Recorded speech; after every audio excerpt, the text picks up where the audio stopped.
Сізге қыздар деген мына жақта деген хат тастап кетті деп естіп жатырмын.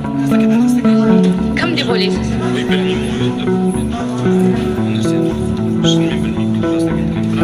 Сізге келіп бүйтіп қырындаған қыздар болған жоқ па?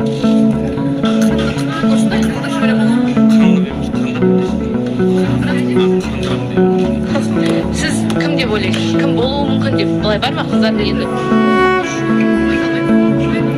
Айта алмайсыз.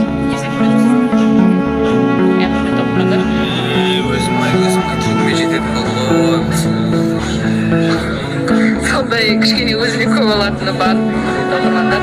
Оған қыздар да кінәлі шығар. Енді көреміз алдағы уақытта ол хатты кім тастап кеткенін. Бұл Бекзат деген жігіт. Күнде Бекзат Айбектің шкафында Айбек өзі тауып алады. Хат жазылып тұр екен.